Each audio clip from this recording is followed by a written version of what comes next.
I'm Rachel. I'm here with Dr. Kai Andreas at Penrose Clinic here today. Kai is an occupational health medical practitioner and a general practitioner, and the Penrose Clinic is celebrating its 60th anniversary this year, and it was one of the first occupational health clinics in the country. So Kai, what are some of the ways the practice has changed over the last 60 years? When we first moved in here, I moved in 1996. I was employed as a young doctor in 96, and then in 97 I actually took over the clinic. And in those days it was quite a basic looking building, and so we actually changed the outside and we changed the inside and modernised it a bit. And I suppose in the last 20-30 years the place would have changed a lot anyway, because initially it was meant to be a walk-in clinic for the workers in the Penrose industrial area. And then we changed it into a more of an accident general practice clinic with a special focus on occupational health as well. Great. So yes, it would have changed a lot. I suppose I've seen some of the changes in the last 20 years that I've been here. When did you first start at the practice? In 96 I came as a young doctor, and I started working for two doctors that were already here, and I ran the accident clinic. And in 97, after having done my diploma in occupational health, I took over the clinic and also bought part of the clinic with two other silent partners. Great. And we then developed it into an occupational health centre. Well, it's largely area focused, so area based. So at the moment we have another doctor here who does a lot of the general practice. So we provide a really sort of a multidisciplinary care approach to problems, accidents, injuries, rehabilitation. So it's a sort of a one-stop shop for people that work in the area, that injure themselves at work. We help them to get back to work, we rehabilitate them when they've been injured, we provide the general practice for them and their families. We also have a physio department on site, which helps us greatly to get people back to work. We have an acupuncturist here, so we sort of try and do a multidisciplinary treatment approach. Great. What are some of your most memorable moments at Penrose Clinic? I suppose memorable would be when I moved in, was rather memorable when I started here, in that I trained for quite a while, and I was hoping to be successful from day one. And when I first started here, I think in my first year I earned about $15,000, and everyone was mortified, but that was how I could see the potential of the place, so I was quite happy to put up with that. So that was rather funny. I suppose the more satisfying things would be getting people that have been, we do a lot of the injury management, getting people that have been severely injured, hurt, back to work, so they go from not being able to work at all, having been off work for a long time. Then we help them we rehabilitate them and get them back to work, and that's particularly satisfying. And that requires a big team of people. Most of the people are on site. We have some people that work off site. We have occupational therapists that actually go to work to make sure that a return to work plan is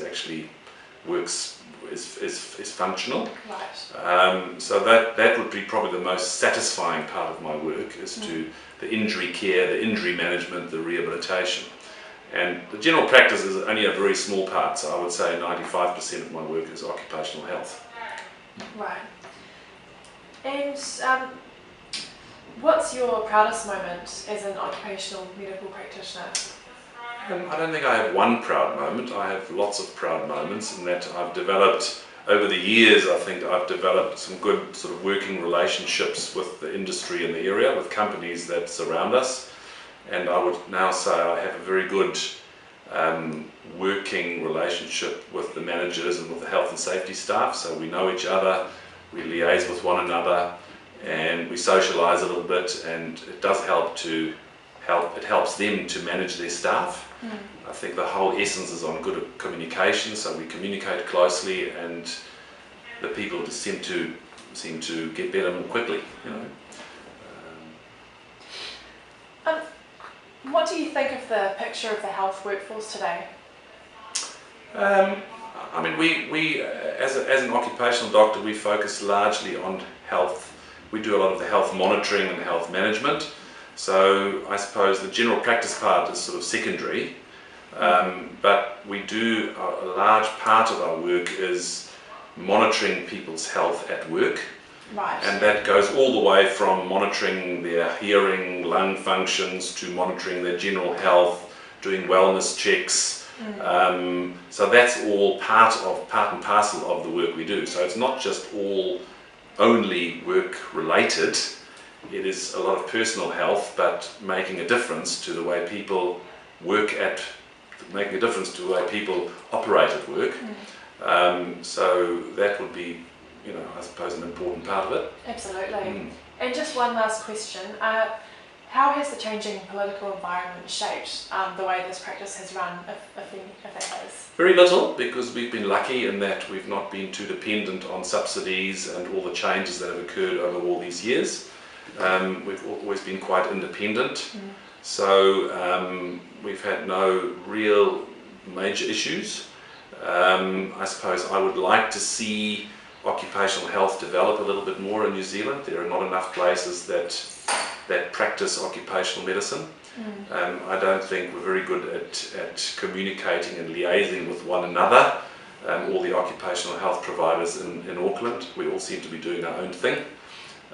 So I think we could be doing better, but that might still be on the cards. So I'm hoping to get to that point, perhaps next year or the year after.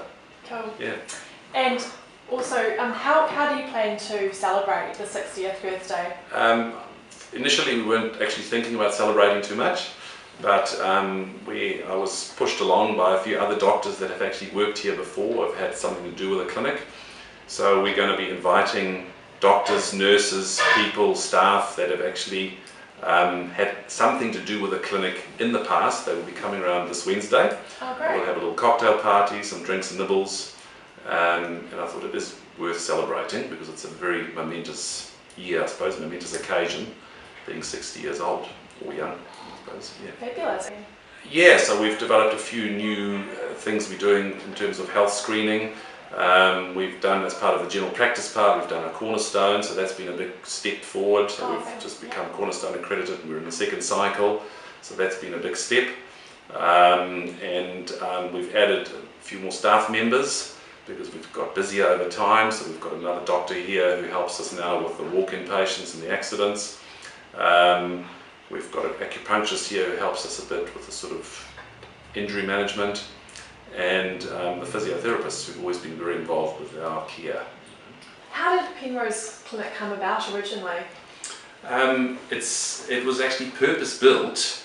The Department of Health in the early 50s, I think, saw a need for an occupational health clinic in the Penrose area. Penrose in those days was already a very important industrial hub, and so I think it cost something like £6,000 to build the clinic.